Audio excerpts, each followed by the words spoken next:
The sun rose slowly over the Virginia countryside, brushing the hills with gold. Morning mist clung to the valley below Fort Stillman, where the rumble of training vehicles echoed faintly through the pines. On the far edge of the base, where the grass met the woods, sat an old wooden cabin known as the Hilltop House. It wasn't glamorous, just a converted barracks with a few rooms and a fenced yard, but inside, laughter filled the air. Megan Carter wiped her hands on a towel, glancing around the small playroom. 6 toddlers tumbled across the carpet, their giggles mixing with the sound of a battery-powered Jeep toy bouncing against the wall. She smiled. "Careful, Tyler. We don't want another crash landing today." Tyler, the colonel's son, grinned up at her, his cheeks streaked with finger paint. Megan chuckled softly and crouched beside him, adjusting the toy's steering wheel. She was 24, with auburn hair tied neatly in a bun and a calm, steady presence that made both children and soldiers trust her instantly. Officially, she worked as a part-time caretaker at the base's family center, filling in for mothers and fathers who were deployed or training. Unofficially, most people called her the babysitter on the hill. Some said it kindly. Others said it with a smirk. Megan had learned not to care. She had once dreamed of joining the army full-time, but life had shifted. Her mother's health failed, her younger brother enlisted, and Megan stayed close to home. Still, she volunteered with the National Guard when she could, training on weekends and assisting with emergency response drills. Her file was full of commendable remarks, but no one ever imagined she'd be called into action beyond helping with first aid at community fairs. The Hilltop House, where she now stood, overlooked miles of dense forest and ridgelines, a quiet place away from the main command center. To Megan, it was both peaceful and lonely. At noon, the children's parents arrived to pick them up one by one. Megan waved them off, cleaned the room, and sat outside on the porch with a cup of coffee. The wind was warm, the kind that carried the scent of pine and dust. From where she sat, she could see smoke curling faintly from the far horizon. She frowned. That's not training smoke. A few seconds later, her radio crackled to life. "Control to all units. Report status. Fire has breached perimeter on Sector 7. Repeat, wildfire approaching from North Ridge." Her heart tightened. Sector 7 was near the training grounds. She stood, scanning the ridges through binoculars. Flames shimmered like orange threads in the distance. A sudden gust scattered sparks into the air. The forest was dry from weeks without rain one wrong wind, and the entire slope could ignite. The radio came alive again. "This is Echo Squad. We're cut off repeat, or trapped on the North Ridge. Fire jumped the ravine. We're losing visibility. Request immediate evac." Static followed. Then silence. Megan froze. Echo Squad was a small National Guard unit conducting weekend field training on those very ridges she had waved them goodbye 2 days ago when they'd passed by her hill. She adjusted the radio, cycling through frequencies. "Echo Squad, this is Hilltop Base. Come in." Nothing. "Control, do you read?" Still nothing, but crackling static. The main lines must have gone down. The fire was interfering with communication. She felt a sudden, sharp pulse of panic. The emergency units were already stretched thin fighting fires closer to the towns. If no one picked up that distress call, those soldiers could die within the hour. Megan stared at the smoke thickening across the hills.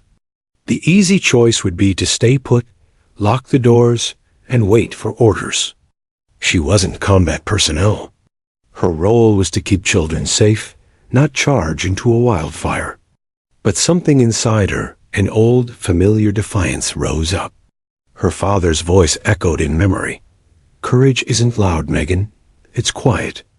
It's when nobody else moves, and you do." She looked back toward the empty playroom, the tiny chairs, the stuffed bears, the half-done crayon drawings pinned to the wall. One of them showed a stick-figure woman holding a flag. Tyler had written beneath it in crooked letters, "Miss Megan, the strongest soldier." She closed her eyes, exhaled, and whispered, "All right, Dad. Guess it's time." Inside, she opened the emergency cabinet and pulled out the old field medic kit she'd kept from her training days. It wasn't much: bandages, painkillers, a flare gun, a thermal blanket, but it was better than nothing. She grabbed her small pack, filled it with bottled water and a map, and slung it over her shoulder. Outside, the wind was stronger now, bending the treetops. Her pickup truck sat at the edge of the gravel road, coated in dust. She threw open the door, started the engine, and flipped on the emergency lights. "Control, this is Hilltop House," she said into the radio, hoping anyone could hear. "I'm heading toward the North Ridge to assist Echo Squad. If you get this, send backup." No reply. She shifted into gear and began the climb. The road was narrow, twisting between trees that were already catching embers. She drove fast but careful, windows cracked to keep from fogging. Her heart hammered. The higher she went, the thicker the smoke became, turning the sky from blue to copper.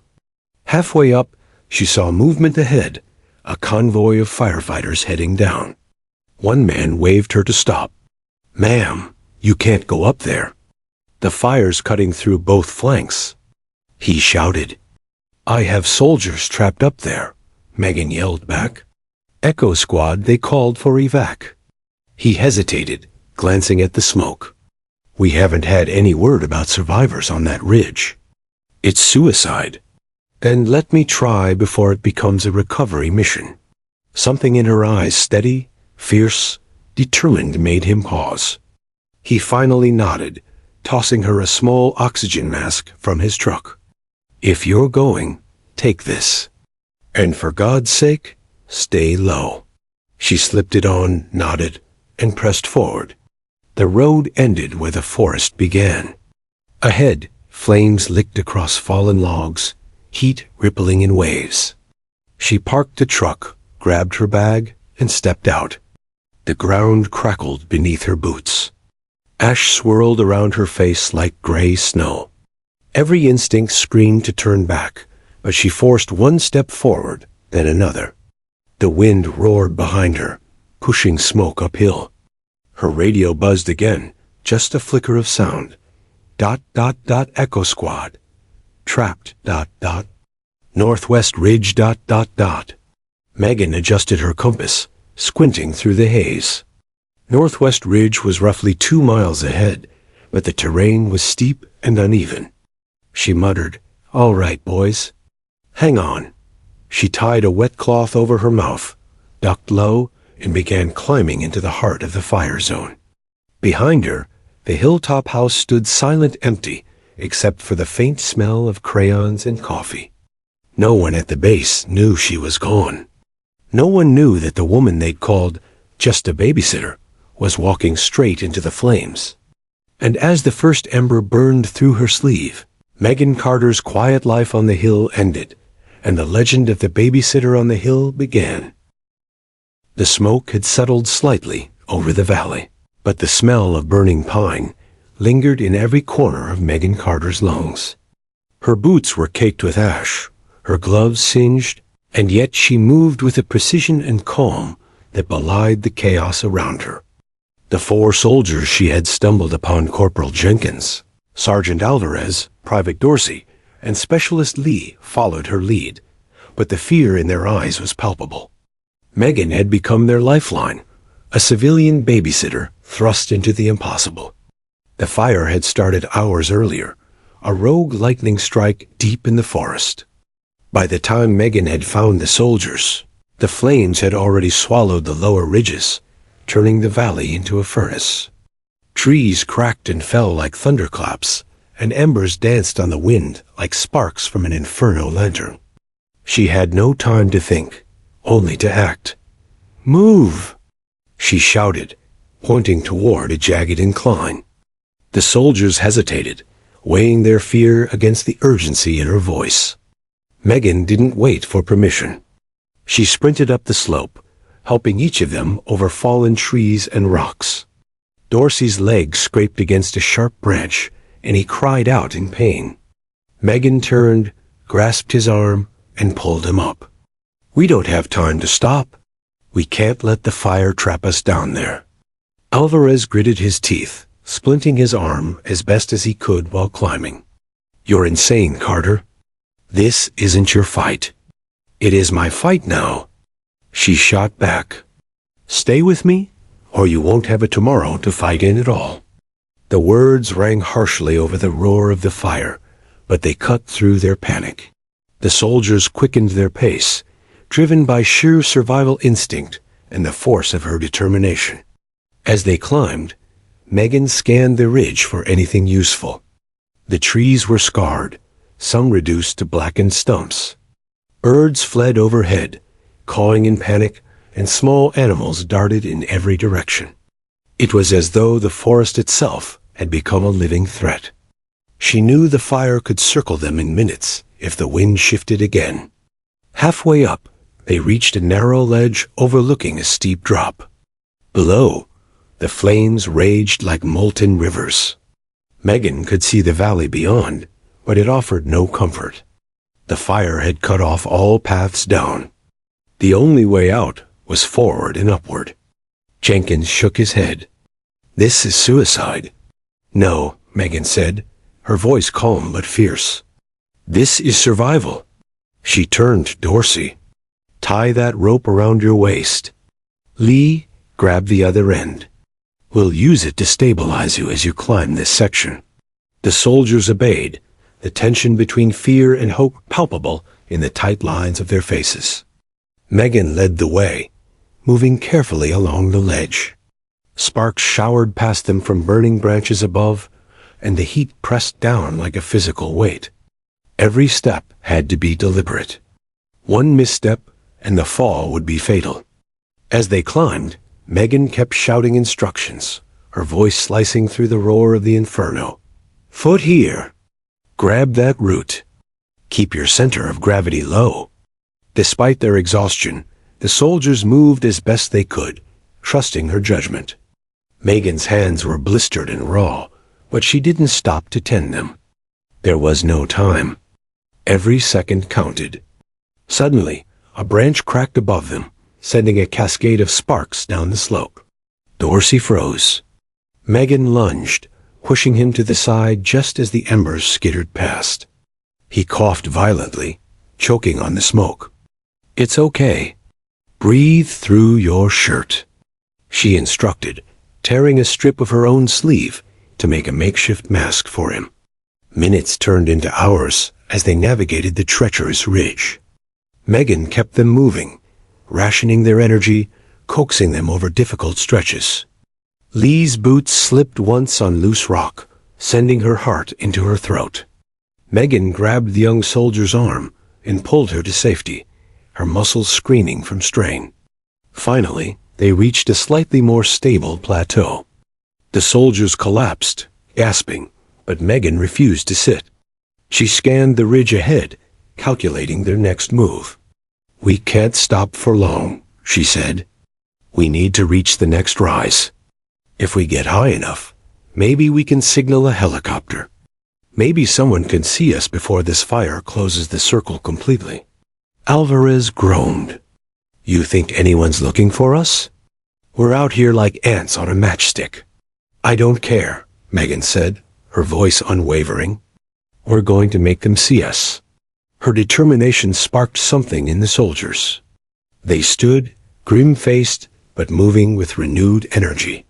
Together, they advanced, using ropes, roots, and sheer willpower to climb higher.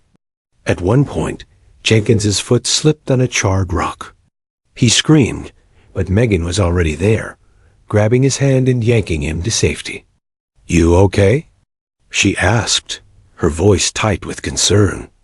"Yeah," he muttered, though his shaking hands betrayed him. "You'll be fine.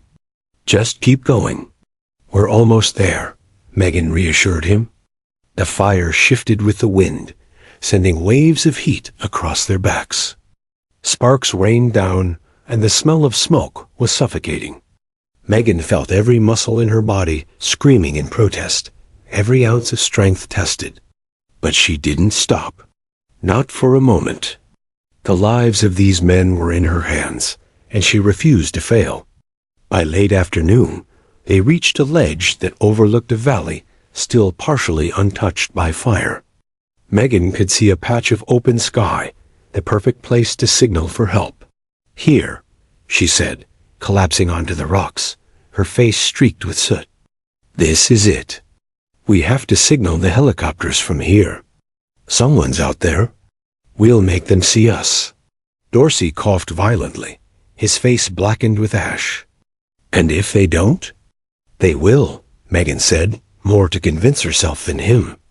"We'll make sure they do. We survive by refusing to give up." They rested just long enough to catch their breath. Megan tore strips of cloth from her own clothing and instructed the soldiers to tie them to rocks, waving them like banners. Sparks and smoke could be seen from far away, and if anyone was looking, it would stand out against the ridge. She pulled out her small signal mirror, a tool she had trained with in preparation for emergencies, and caught the last rays of the sun. "Flash with me," she instructed. "We'll send a signal through the smoke. Someone has to see this." The soldiers joined her, and together they flashed the mirrors in synchronized rhythm. Sparks from the burning ridge danced in the fading light, and the smoke twisted in the wind, rising like a living thing. Hours passed. The soldiers rested when they could, trusting Megan to watch, to plan, to act. She never left their side, never allowed panic to creep in. She was their anchor, their guiding light in the middle of chaos. By the time darkness began to settle, Megan knew they had reached a critical point. They were high enough that anyone patrolling the area, helicopter, ranger, or rescue team, would be able to see their signal. But the danger was far from over. The fire below still roared, hungry and unrelenting. The ridge behind them smoldered, threatening to cut off their path. Megan knew that the next steps would be even more dangerous, climbing higher into thinner air, across more treacherous rocks, with nothing but sheer determination and courage guiding them. Yet despite exhaustion, pain, and the fear gnawing at the edges of their minds, she felt something else. Hope. Hope that they would survive. Hope that someone would see them.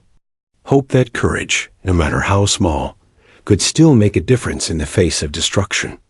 She looked at the 4 soldiers surrounding her. Their faces were grim, blackened, and weary, but they were alive. Alive because she had refused to leave them. Alive because, in a world consumed by fire, she had chosen to stay. And in that moment, Megan Carter, the so-called babysitter on the hill, understood something profound.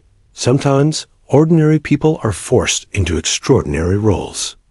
Sometimes, survival is about more than just escaping danger. Sometimes, it is about standing firm, guiding others, and refusing to give up, no matter how impossible the odds. The night settled over the ridge. The fire glowed below, distant but terrifying. And still, Megan's resolve burned brighter than any flame. The smoke thickened like storm clouds around her, turning daylight into an eerie twilight. The oxygen mask pressed against her face, damp with sweat. Megan Carter moved carefully, boots crunching over charred leaves. Every few steps she paused to listen above the constant roar of burning trees. She could faintly hear something else. Voices, coughing, maybe even shouting. Her heart leaped. "Echo Squad?" She yelled, pulling the mask aside for a moment. "Can anyone hear me?" Only the wind answered, carrying the crackle of falling branches. She moved toward the sound, guided by instinct more than sight. The fire had carved a monstrous path through the ridge-blackened trunks, glowing roots, and ash swirling like ghosts. The air was so thick it burned her lungs even through the mask. Then, through the haze, she saw movement. A soldier staggered into view, uniform scorched, one arm limp at his side. His face was streaked with soot. He looked more like a shadow than a man. Megan sprinted toward him. "Hey, I've got you, come on." He turned, blinking in confusion. Who are you?" "Doesn't matter." "Can you walk?" He coughed violently, shaking his head. I think my arm's broken." "The others?" "They're still down there." Fire jumped the trench. Megan guided him down to a rock outcrop, scanning the ridge below. Through gaps in the smoke, she could make out flashes of movement helmets glinting faintly. There had to be 4 or 5 of them. She knelt beside the wounded man, cutting open his sleeve with her pocket knife. The arm was badly burned and swollen. She splinted it quickly with a stick and bandage. "What's your name, soldier?" "Corporal Jenkins," he rasped. "Well, Jenkins, we're getting you and your friends out of here. Can you hold this mask on your face?" He nodded weakly. Megan stood, her body screaming from exhaustion. Her throat felt like sandpaper. The heat was unbearable. Waves of it rolled through the trees, warping the air. But she pushed forward. Halfway down the slope, the forest floor exploded with sound, a burst of popping, sharp and rhythmic. She dove behind a log before realizing it wasn't gunfire. Ammunition. The squad's spare rounds were cooking off in the heat. "Damn it," she whispered. She had to get there fast, before something detonated. The ground was uneven, and every step sent cinders into her boots. She could feel blisters forming on her feet. But then through the chaos, she spotted them. 2 soldiers huddled behind a boulder, one slumped against the other. Their rifles lay melted nearby. "Hey!" she shouted, waving her arms. One of them looked up, eyes red and glassy. Who the hell are you?" "Rescue team," she said without hesitation. "We're getting you out." He tried to laugh, but it turned into a cough. "You came alone?" "Not if you count the fire," she said dryly. "Can he move?" The conscious soldier, Sergeant Alvarez, nodded toward his unconscious teammate. Smoke inhalation. "He's fading fast." Megan dropped beside them, checking the pulse. Weak, but there. She tore open a water bottle, poured some over a cloth, and pressed it to his mouth and nose. "Breathe slow. Don't talk." Alvarez blinked at her in disbelief. You're not even part of our unit, are you?" "Nope, babysitter on the hill." He stared at her for a moment. Then, despite everything, a small grin cracked through the soot. "Hell of a babysitter." The forest answered with a thunderous crack as a tree split and crashed nearby, sending sparks raining over them. Megan flinched, pulling the wounded man closer. "We need higher ground," she said, scanning the terrain. "If we stay here, the fire will close in." "The coms are fried," Alvarez said. "No signal, no GPS. We're blind. Then we make our own path." She tore a strip from her shirt, soaked it, and tied it around her mouth. "You grab his shoulders. I'll take his legs." Together, they lifted the unconscious soldier, staggering uphill. The flames behind them hissed like an angry tide. Megan's vision blurred with sweat and smoke. Her arms burned from the strain, but she refused to stop. Every few steps, she heard the crackle of branches, the groan of collapsing trees. The world around them was collapsing into ash and heat. But ahead through the chaos, she spotted a faint shimmer of light. A small clearing. They reached it just as Megan's knees buckled. She dropped beside a half-burned log, panting. The unconscious soldier still wasn't moving. She reached for her radio, flicking through channels. Static, then barely audible. Echo, survivors. Ridge line. It was a fragment, but it was enough. Someone, somewhere, was still trying to reach them. She pressed the button. This is Hilltop Base Volunteer 3 survivors, located near Northridge. Fire advancing. Request evac coordinates. Static, no response. Megan slammed the radio against the rock in frustration. Come on. Alvarez looked at her, defeated. They can't hear us. Then we make them. She tore a flare from her kit, cracked it open, and waved it toward the sky. The red light burned bright against the gray smoke, but only for a few seconds before disappearing into the haze. No choppers. No voices. Just silence. Jenkins stumbled into view then, clutching his broken arm, eyes wide. You found them. Yeah, she said, forcing a small smile. And we're finding the rest. Alvarez frowned. There is no rest. There were 5 of us. One's missing. Then he's still out there, Megan said, already on her feet. She grabbed her bag, refilled the bandages, and looked toward the burning ridge. The smoke seemed endless, curling like black serpents around the trees. But she wasn't done, not yet. Behind her, Alvarez called out, You go in there. You won't come back. She turned, her expression calm but fierce. You think I came this far to stop now? And with that, she stepped back into the inferno. The heat was unbearable, now like standing inside a furnace. Every breath felt like inhaling knives. But she moved forward, crouching low, sweeping her flashlight across the ground. Charred footprints. A torn patch of camouflage. Then movement. A man lay half-buried under fallen branches, his leg pinned by a burning log. Megan dropped to her knees, grabbed a branch, and used her weight to lever it off him. The soldier screamed, the sound raw and terrible. I know, hang on. She shouted, pulling him free. His pants were burned through, skin blistered and red. She doused the wound with water, then wrapped it tight. When she finally got him sitting up, he stared at her, dazed. Who are you? She smiled weakly. The babysitter. Don't ask. He laughed once, then coughed hard. I thought we were dead. Not today, she said. But we will be if we don't move. By the time they returned to the clearing, the others had managed to prop up the unconscious soldier. The circle was complete, all 4 members of Echo Squad alive, though barely. Megan dropped to the ground beside them, chest heaving. All right? We've got one chance. The wind's shifting. If we move east, there's a rock formation that might block some of the flames. Alvarez shook his head. That's a 2-mile climb. Then start walking, she said. Because if we stay, we're kindling. He hesitated, then nodded.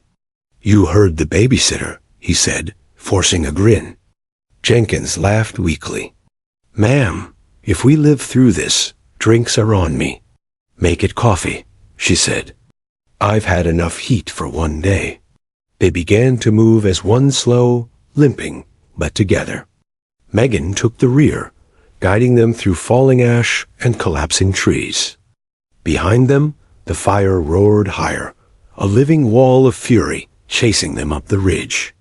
For hours, they fought upward, every breath a battle. When at last they reached the first rocks, Megan turned and looked back. The valley below glowed like molten gold, smoke billowing into the evening sky. They had survived the fire line barely. But she knew it wasn't over. Not until she found a way to signal the world that they were still alive. She checked her radio, again still dead. The batteries were hot to the touch. She looked at the battered men around her, then up toward the summit. Somewhere above those burning trees, there had to be a signal. And Megan Carter, babysitter, medic, hero, was going to find it. The smoke thinned for a moment as the wind shifted, revealing a faint slice of orange sun bleeding through the haze. Megan Carter collapsed against a rock, chest heaving, every breath scraping her throat raw.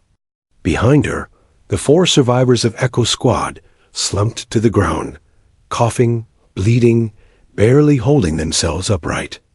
They had climbed for what felt like hours through smoldering brush, across ridges that glowed with buried embers, under skies the color of rust. Every part of her body burned, but she didn't dare stop for long. The fire was unpredictable. The flames below had quieted, but that only meant the wind was planning its next strike. Corporal Jenkins groaned, clutching his splinted arm. "Tell me we're done climbing." Megan shook her head, her voice hoarse. "We can't stop. The fire's circling east.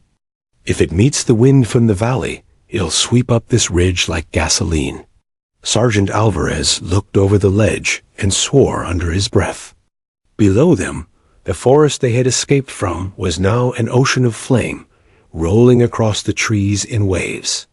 The smoke formed pillars that reached for the sky. "Then where the hell do we go?" he said, wiping soot from his face. "Up," Megan replied simply. "If we get to the top, we might get a signal. Maybe even a view for a chopper to spot." The youngest of the group, Private Dorsey, the one she dragged out from under the burning log, stared at her in disbelief. "You want us to climb higher? We're already in hell." Megan's gaze softened. She crouched beside him, resting a hand on his shoulder. "I know, but if we stay here, hell comes to us. Up there, we've got a chance. That's all we need, one chance." Her calm steadiness, even in the middle of chaos, silenced the protest. The men exchanged weary glances, then nodded. "All right," Alvarez said finally. "Lead the way, Babysitter." Megan gave a half-smile. "Gladly." They pressed on. The ridge narrowed as they climbed, forcing them to move in single file. The terrain was jagged, broken by boulders and roots. Megan led, checking for stable ground. The heat radiated from the earth itself, and every gust of wind brought a fresh wave of sparks. The soldiers followed in grim silence, too exhausted to speak. Halfway up, a thunderous crack split the air. A burning pine tree snapped and fell across the path behind them, cutting off the slope they just climbed. Jenkins shouted, "That's our way down." Megan turned, eyes narrowing at the wall of fire now sealing their path. "Then down's not an option anymore." The words hung heavy in the air. For the first time since she'd found them, fear flickered in their eyes, not panic, but that hollow realization that no one might come. They climbed faster after that, driven by instinct more than hope. The smoke thickened again, so dark it blotted out the sun. Megan's muscles screamed with every step. Her hands were blistered, her lips cracked. The mask she'd worn had melted slightly at the edges, filling her lungs with bitter ash. But still, she climbed. After another grueling hour, the trees thinned, revealing a stretch of open rock near the summit. Megan dropped her pack and motioned for the others to rest. The view, or what was left of it, was surreal. The fire stretched across the valley like a living beast, its tendrils glowing in orange and red veins. It was both beautiful and horrifying. Jenkins coughed violently. His lips were pale, his forehead slick with sweat. Megan knelt beside him, checking his pulse. Weak, erratic. She poured a little water into his mouth. "Don't waste it," he croaked. "Drink," she ordered. "You're no good to me dead." He managed a faint grin. "You talk like a sergeant. Guess I had a good teacher." She stood and walked to the edge of the rock, scanning the skies. No helicopters. No sound except the wind. She tried the radio again. Static. She adjusted the antenna, tapping the battery compartment. Then barely audible came a whisper of a voice. "Control. Fire perimeter breached. Anyone copy?" Her heart leapt. She pressed the transmit button. "This is Hilltop Volunteer 5 survivors on the northern ridge. Repeat, 5 survivors requesting air evac." Static swallowed the rest. "Come on," she muttered. "Come on." Then the voice cut through again, clear for just a second. "Signal weak. Need visual marker." "Visual marker," she repeated under her breath. Her eyes scanned the ridge until she spotted a metal canister sticking out of Alvarez's pack-a-smoke grenade. She grabbed it, twisted off the cap, and hurled it skyward. It burst into a thick column of red smoke, swirling upward. For a moment, hope flared as bright as the signal. Then a gust of wind snatched it away, scattering it into nothing. Alvarez sank to his knees. "We're done. They'll never see us through this." Megan refused to believe it.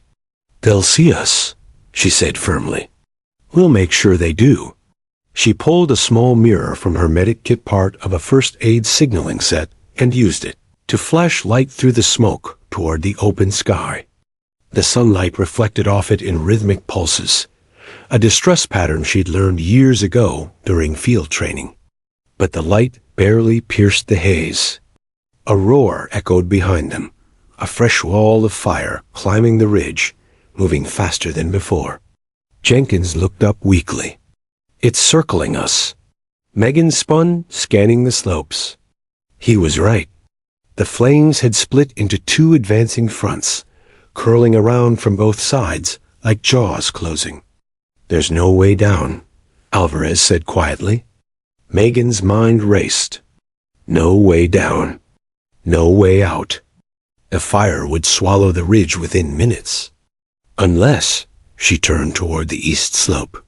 It was steep, nearly vertical, but dotted with rock shelves. Below it, she could see a small clearing, maybe a dried stream, shielded by rock walls. If they could reach it, the rocks might block the worst of the fire's heat. "That's our way," she said, pointing. Alvarez stared at the drop. "You're insane." "That's a cliff." "It's a chance," she said. "That's more than we have here." No one argued after that.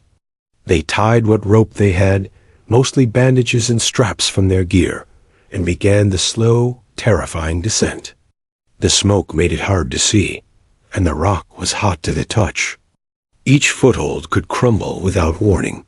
Megan went first, anchoring herself and guiding the others down one by one. Jenkins slipped once, screaming as his bad arm hit the wall, but Megan caught the rope and steadied him, her muscles trembling from the strain. "Almost there," she gasped, though she wasn't sure if she meant him or herself. At last, they reached the bottom of a shallow rocky basin, with barely enough space for all five of them. The heat was still brutal, but it was bearable compared to the inferno above. Megan collapsed against the rock, her skin slick with sweat and soot. Around her, the soldiers slumped, gasping, coughing, too exhausted to speak. For a long moment, no one said a word. The sound of fire filled the silence, crackling, rumbling, alive. Finally, Dorsey whispered, "We're trapped, aren't we?" Megan didn't answer immediately. She looked up at the blazing ridge, the sky above it glowing red. "We're alive," she said quietly. "That's what matters." Jenkins gave a rough laugh. "Alive. For now." She looked at each of them, their burned faces, blistered hands, hollow eyes. They were soldiers, but in that moment, they looked like children lost in a nightmare. And she realized something. They weren't just her responsibility anymore. They were her squad. She sat up, forcing her voice steady. "Listen to me. We're not dying here. I don't care if I have to climb that mountain again. I'll find a way to get a signal out." Alvarez stared at her, eyes weary but full of respect. "You're something else, Carter." She smiled faintly. "Don't tell the Colonel. He still thinks I just babysit." Even in the chaos that earned a few tired chuckles. The flames raged above them, lighting the sky like dawn. The wind screamed across the ridge. But deep in that rocky hollow, 5 survivors clung to a sliver of hope. And somewhere in the haze above, a faint sound began to echo, distant, rhythmic, unmistakable. Rotor blades. Megan's eyes widened. They're out there, she whispered. Hope flared again, fragile but fierce. Tomorrow, she would make them see. The babysitter wasn't done fighting yet. The sound came faint at first, like the heartbeat of the sky, a distant thump, rhythmic and growing. Megan froze, her head tilting upward. The soldiers around her went silent, straining to listen. Then it came again, unmistakable this time. The chopping rhythm of helicopter blades slicing through smoke. Do you hear that? Dorsey gasped, eyes wide. I hear it, Megan replied, pushing herself to her feet despite the burning in her muscles. They're looking for survivors. Alvarez tried to stand, but nearly fell back. They won't see us through this fog. Not unless we give them something to look at. Megan's mind raced. They were trapped in a rocky basin, surrounded by smoke so thick it swallowed the light. The red flare had burned out hours ago, and the radio signal was weak. But somewhere above, a rescue chopper was circling, close enough that she could almost feel the vibration in her chest. She looked around the small hollow, her eyes scanning for anything usable. Then she spotted it, Jenkins's torn jacket, half burned but still recognizable, lying near the rock. Jenkins, she said quickly, you still got those painkillers? He blinked in confusion. Yeah. Why? I need the empty pack. And your lighter. He handed them over without question. She emptied the small plastic wrapper, filled it with scraps of dry cloth, and doused it with a splash from the first aid alcohol. What are you doing? Alvarez asked. Making a signal, she said, sparking a lighter. The improvised torch ignited instantly, sending a narrow column of dark smoke upward. The wind tried to snuff it out, but she shielded it with her body, crouched low, waving the smoke toward the sky. It wasn't much, just a flicker in a storm, but it was something. Above, the sound of the helicopter grew louder. Megan grabbed the mirror again, angling it toward the faint sunlight bleeding through the haze. She flashed it upward in desperate rhythm. 3 short, 3 long, 3 short, the universal SOS. Come on, she whispered. See us, please see us. The helicopter circled closer. The roar of the rotors shook the air, whipping the smoke into spirals. I think they saw it. Dorsey shouted, pointing toward a faint beam of light cutting through the haze, the chopper's searchlight. Megan's heart leapt. Wave anything you can. She yelled. Jackets, arms, whatever. The soldiers obeyed, shouting and waving their arms despite the exhaustion. The beam passed over them once, twice, then locked in. They've got us. Alvarez cried. A voice crackled faintly through the radio, clearer this time. Rescue 1 to ground team, visual confirmed. Hold your position. Repeat, hold position. The relief that swept through the group was overwhelming.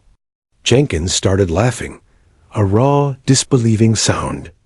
Dorsey fell to his knees, tears streaking through the soot on his face. But Megan didn't celebrate. Not yet. She knew what came next. The helicopter couldn't land in the basin. The fire still raged on both sides of the ridge, and the air currents were unstable. The best they could hope for was an airlift, and even that would be dangerous in the choking smoke. Hold your position, she repeated under her breath, glancing at the ridge above. They can't reach us down here. We have to move up to that flat stretch we saw earlier.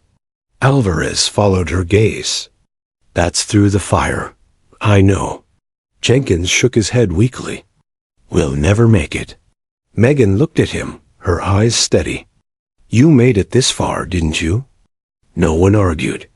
She helped each of them to their feet, tightening the makeshift bandages, checking the ropes.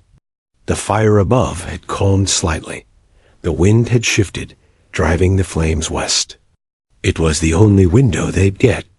Let's move, she ordered. Stay low, Follow my lead, and if you can't run, crawl. We're not dying here." The climb back up was worse than before. The ground burned beneath their boots, and the air was so thick with ash that every breath felt like swallowing sand.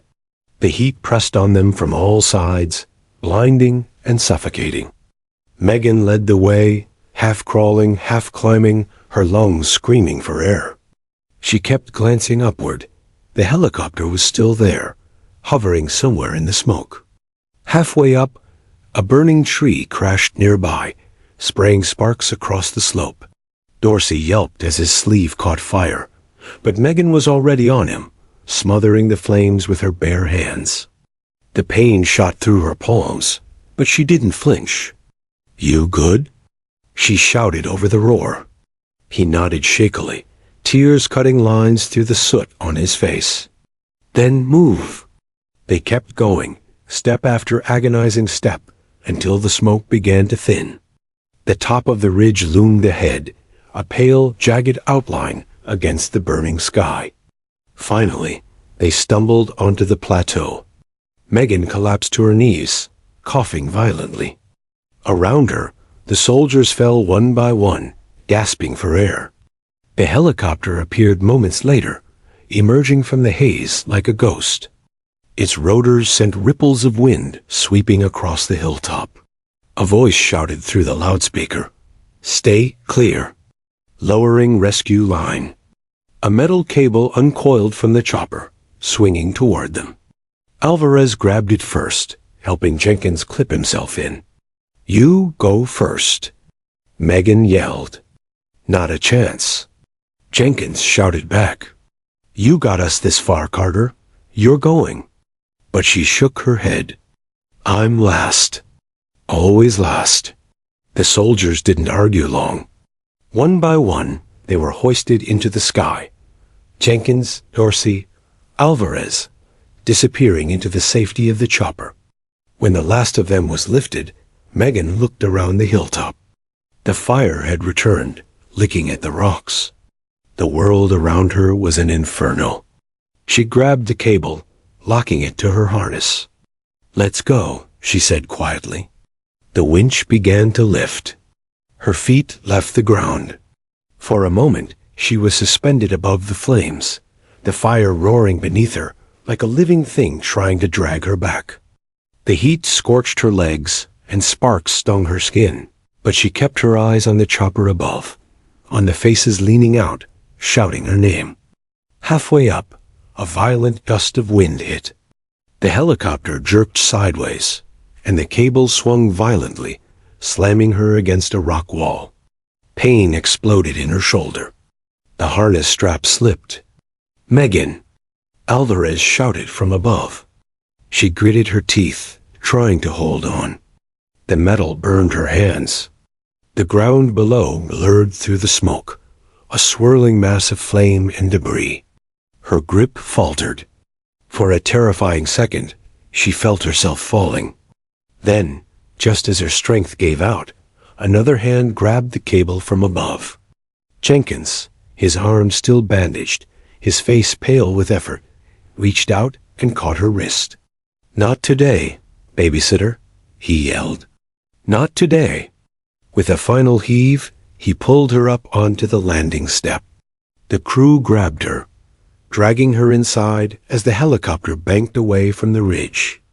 The hilltop disappeared beneath a wave of fire.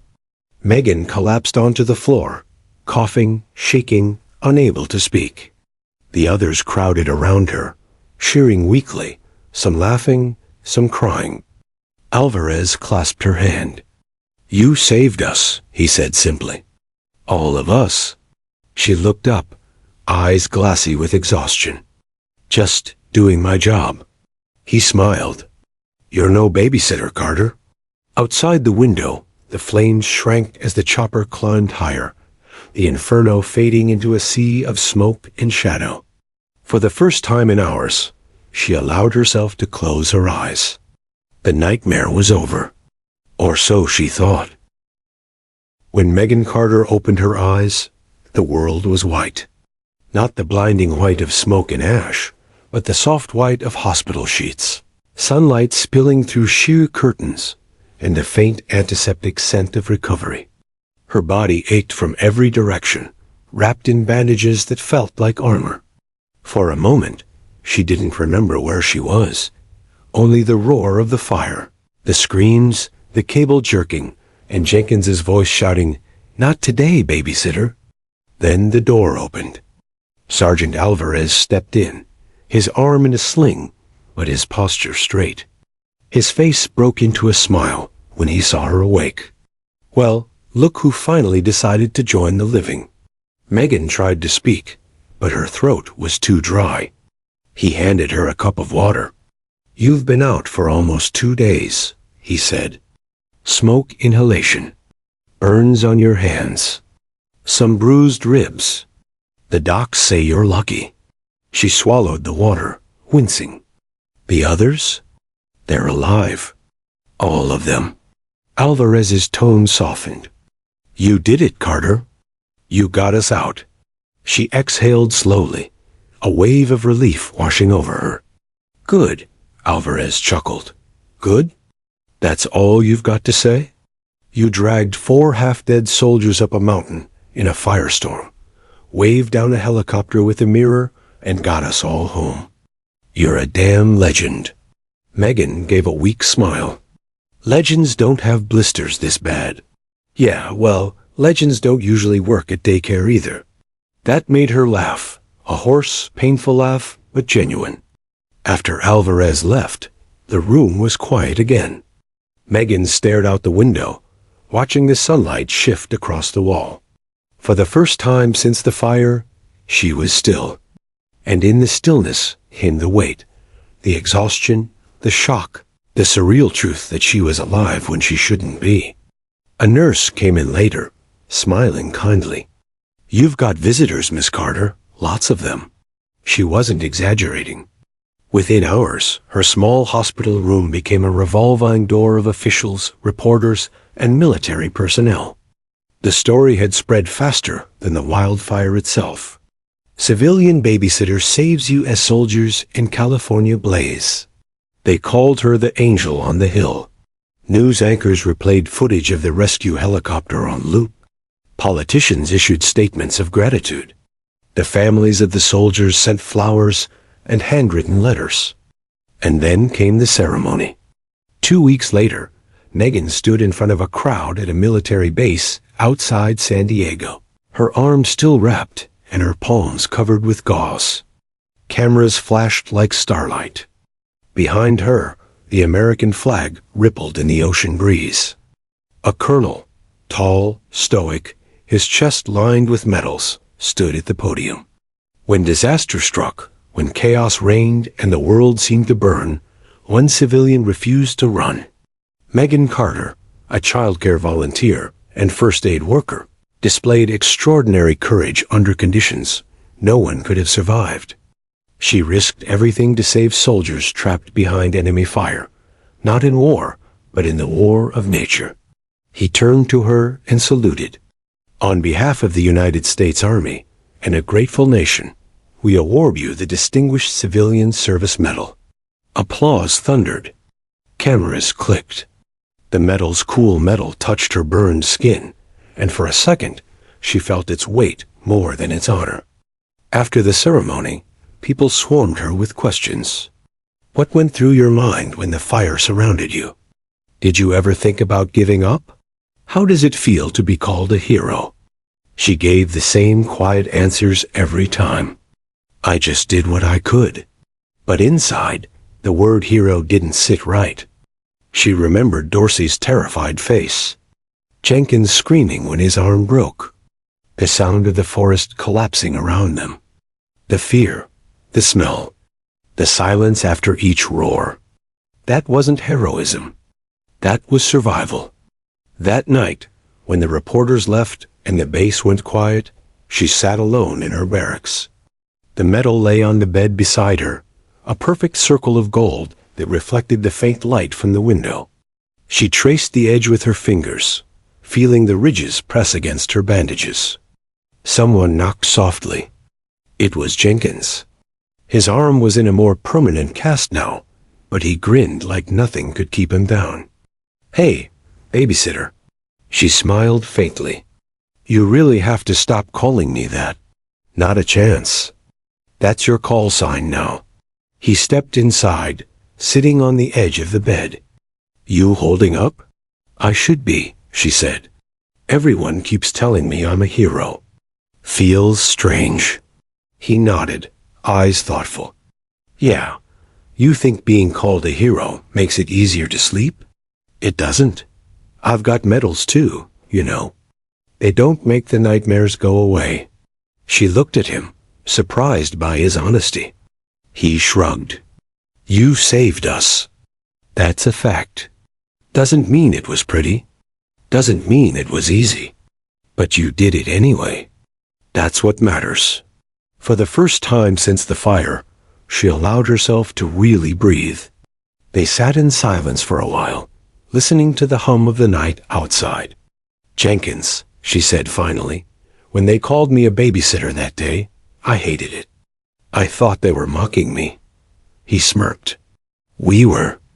At first, I figured." She laughed softly. "But now, maybe it's not so bad.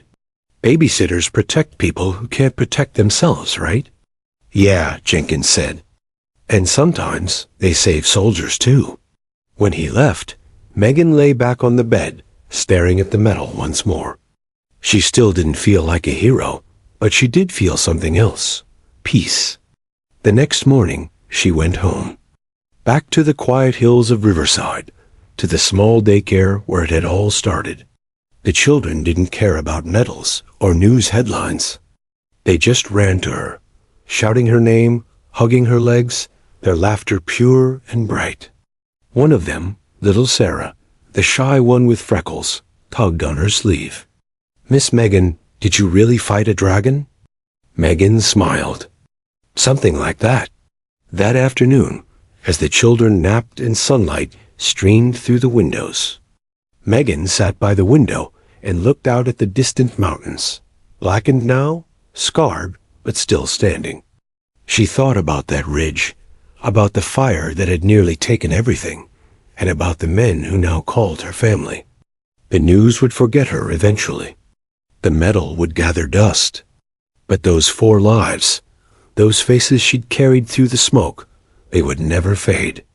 She didn't need parades or applause. She just needed to know that when it mattered, she hadn't run. She had stayed. And maybe that was enough. As the sun dipped low and the sky turned gold, Megan whispered to herself, almost a prayer. "Just a babysitter, huh?" She smiled. Not anymore.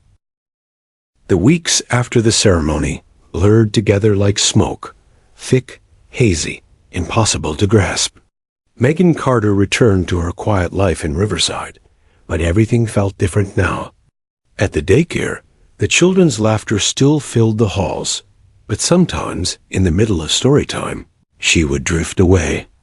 A sudden sound, the hum of a lawnmower, the hiss of boiling water, could send her spiraling back into the fire. The roar of flames, the choking air, the scream of breaking trees. At night, she dreamed of the hill.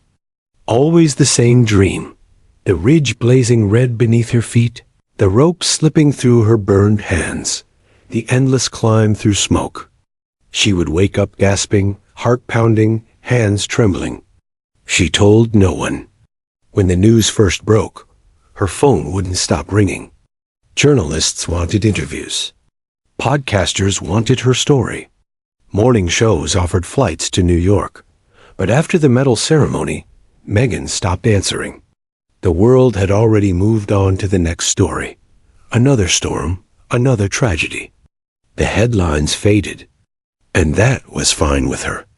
She tried to bury herself in routine. Diaper changes, nap schedules, arts and crafts. But sometimes, as she bent down to tie a child's shoe, she'd notice her own hands, still scarred, the skin thick and pale where the fire had kissed it. Her doctor called it healing. To her, it felt like a reminder. One afternoon, she drove out to the hills. The forest had changed. Blackened trunks stood like sentinels, silent and charred. But tiny shoots of green were pushing through the ash. Life returning. She parked near the trailhead and stood there for a long time, listening to the wind. For the first time since the fire, she let herself cry, not out of pain or fear, but release. "Megan?" She turned. Jenkins stood a few feet away, dressed in civilian clothes, his arm out of the cast, but still stiff. He smiled when she met his eyes. "I figured I'd find you here," he said softly. She wiped her face. "How do you know?" He shrugged. "This is where it all happened. You think any of us can stay away for long?" They stood in silence for a moment, staring at the hills. The land was scarred, yes, but the air smelled cleaner than she remembered. The wind carried something lighter, a promise that even after fire, the earth learns to breathe again. Jenkins shifted uncomfortably. "You ever get tired of people calling you a hero?" She gave a faint laugh. "Every day. Me too." He chuckled. "My mom's got my face on her fridge like I saved the president or something." "You kind of did." "Yeah, maybe. But you," he looked at her, his voice softening. "You saved us. I don't think you understand what that means." "I don't want to," she said honestly. "Because if I think about it too much, I'll start wondering why I made it and others didn't." Jenkins nodded slowly. "Survivor's guilt. We all get it." They walked together along the edge of the burned trail. The silence between them wasn't heavy anymore. It was comfortable, the kind of quiet shared by people who had already faced death together. He handed her a small envelope. "Before you ask, it's not another medal. Just a letter." She opened it carefully. Inside was a simple note, written in uneven handwriting. "To the lady who saved my dad. Thank you. He said you were braver than any superhero. Ben, age 8. Megan's throat tightened. "Ben? Dorsey's kid," Jenkins said. "He wanted you to have that." She smiled through the tears. "Tell him I said thanks." "I already did." He grinned. "He said he wants to meet you someday. The real babysitter soldier, he called you." They laughed at that, the sound carried away by the wind. As they reached the top of a small ridge, Megan looked out at the horizon. The sunlight spilled across the hills, touching the blackened ground with gold. In that moment, she realized something she hadn't felt since the fire: peace. Not the absence of pain, but acceptance. "You ever think about what's next?" Jenkins asked. She smiled faintly. "I think about it all the time." "You should come speak at the academy sometime," he said. "Tell your story. You'd make a hell of a training instructor." "Me? Teach soldiers? Why not? You already did." She laughed, shaking her head. "Maybe, but I like my daycare kids. They're easier to handle." "Until snack time?" he teased. They both laughed again. That night, back at home, Megan sat at her kitchen table with a letter in front of her. The words glowed softly under the lamp. Braver than any superhero. She thought about Ben, a child who almost lost his father. About Dorsey, Alvarez, Jenkins, men who now lived because of one choice she made to stay. And for the first time, she allowed herself to believe what everyone had been saying. Maybe she really had been brave. Not fearless, never that, but brave enough to keep going when fear wanted to stop her. In the weeks that followed, she started volunteering at wildfire safety workshops, teaching people how to prepare, how to stay calm, how to save lives. At first, she only helped with logistics. But soon, the coordinators asked her to speak. The first time she stood before the crowd, firefighters, rescue workers, local volunteers, her hands trembled. She wasn't used to being the center of attention anymore. But then she remembered the ridge, the smoke, The mirror flashes through the haze. And she spoke. Not about glory, not about medals, but about moments, the small human choices that separate fear from courage. When she finished, there was silence, and then applause that felt different. Not for a hero, but for a survivor who had found her way through fire and come back with something to share. Afterward, a young firefighter approached her. "Ma'am," he said nervously, "I was on standby that day. I couldn't reach your ridge. I thought you were gone." She smiled gently.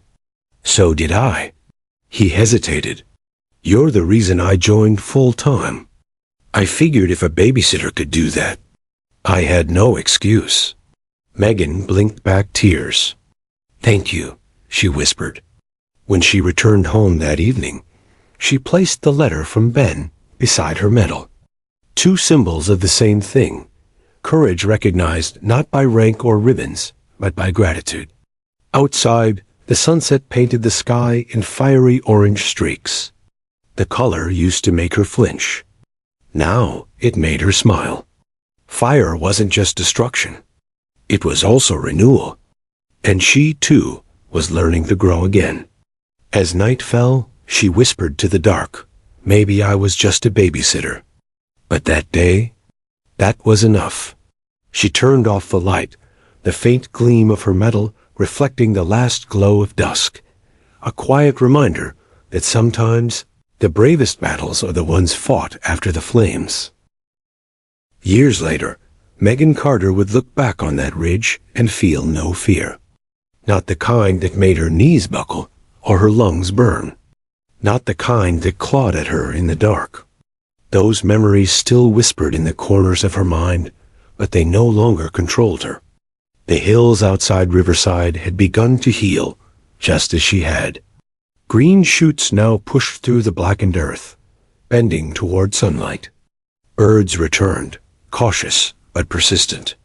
Life was stubborn, and so was she. It started quietly, with small gestures. Megan began speaking to local schools about wildfire safety, showing children how to identify danger, how to act calmly, and how to help others in moments of crisis. She never mentioned her heroics, only the lessons she had learned. Courage was quiet. Bravery wasn't about medals. It was about staying, even when leaving seemed easier. Parents started calling her the teacher who could save the world, though she smiled and said no such thing. Then she received letters, thousands of them, from children, from parents, from soldiers she'd never met, inspired by the story of a civilian who refused to leave. They wrote about courage, hope, survival, and kindness. One letter stood out. It came from a boy named Ben, now 9 years old, handwriting growing steadier, the words clumsy but full of heart. "Dear Megan, I told my friends you are the bravest person ever. My dad says every time he tells the story, he remembers how lucky he was. I hope one day I can be half as brave as you." She smiled softly, placing the letter beside her medal and the photographs of Echo Squad. Word of her story spread across the country. She was invited to conferences, workshops, and safety seminars. Journalists occasionally remembered to call, but Megan had grown wiser. She spoke only when she could teach, when her words could help someone else survive the impossible. One spring, she received an unexpected visitor at her home. Sergeant Alvarez, older now, his face lined with years of service, stepped onto her porch with a small box in hand. "You don't get many visitors," she teased, motioning him inside. "I wanted to give you this in person," he said. "It's from the squad. We thought it was time." Inside the box were small, intricate carvings. Each soldier had sculpted something symbolic. A rock representing the ridge, a tree scarred by fire, a miniature helicopter. Together, they formed a miniature replica of the ridge where Megan had saved them. "I'm speechless," Megan said, her voice thick. "I don't know what to say." Alvarez smiled. "Say nothing. Just know you changed our lives. Not because of medals or praise, but because you stayed when it mattered most. That afternoon, they walked along the hills, sharing stories, laughing softly at memories of fear and triumph. Megan realized then that legacy wasn't something the world gave you. It was what you left behind in the hearts of those whose lives you touched. Months later, she was invited to Washington, D.C., to speak at a national disaster preparedness summit. She took the podium, the Distinguished Civilian Service Medal pinned to her jacket, but she didn't focus on herself. Instead, she told stories of courage she had witnessed, not just her own, but of firefighters, children, soldiers, and civilians who had faced danger with unwavering determination. And sometimes, she said quietly, courage doesn't roar. Sometimes it whispers. It tells you to stay, to help, to carry on. And when you do, lives can change. Sometimes one person's choice can tip the scale between despair and hope. The audience was silent. Some cried. Some nodded, wide-eyed, absorbing the truth in her words. Back home, she continued her work. She taught safety courses, created programs for children, and mentored volunteers. The daycare remained her anchor. The laughter of children, their trust, and their curiosity grounded her, reminded her that ordinary days could carry extraordinary meaning. Then, one afternoon, a helicopter landed on the field outside the daycare. Megan approached cautiously, expecting journalists or officials. Instead, it was Echo Squad, Alvarez, Jenkins, Dorsey, now fully recovered, in civilian clothes, grinning like boys who had returned from battle but never truly aged. We wanted to thank you, Alvarez said simply, handing her a small folded flag. For all of it. For staying. For saving us. Tears pricked her eyes. You don't have to thank me. You're alive. That's thanks enough. Jenkins laughed. We're persistent like that. And you're not getting rid of us anymore. They sat together, sharing a quiet picnic on the grass. Megan watched their faces, now lined with experience and life, and felt a profound sense of closure. The hill no longer haunted her. It belonged to them all, to survival, to courage, to life. Even the local news picked up the story. But this time, Megan didn't feel a rush of anxiety. The world could talk, but her life was hers. The quiet smiles of the children, the letters from grateful strangers, the returned soldiers, that was her audience, and it was enough. Later that evening, she walked alone to the edge of the hills, looking back at the distant ridge where it had all begun. The scars of fire were still visible, but nature was reclaiming the land.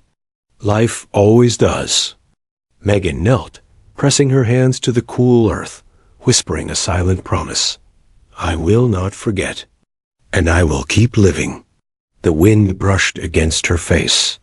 Somewhere above, a hawk circled, indifferent to human history, yet witness to courage. She smiled faintly, feeling the warmth of the sunset, the resilience of the land, and the quiet strength she had found within herself. She thought of the ridge, the fire, the smoke, the rope, the helicopter. She thought of fear, of pain, of every trembling step she had taken to save the men she now considered family. And she knew something fundamental, that courage was not about glory, medals, or recognition. It was about showing up, choosing to stay, choosing to act when it mattered most. She stood, brushing ash from her clothes. The ridge looked calm now, serene, even inviting, a reminder that life continues, and scars heal, and every person has the capacity to rise when faced with impossible odds. Megan walked back toward the small town, toward the children waiting for her, toward life that had not paused for heroism, but had continued, awaiting her return. And in the quiet of the hills, under the glow of the setting sun, she whispered once more, not for anyone else, but for herself. Just a babysitter on the hill? Maybe. But that day, I chose to stay. And sometimes, that's enough to change the world. The wind rustled the trees in agreement. The hills remembered. And the legacy of the ridge, the courage of one ordinary woman in extraordinary circumstances, endured.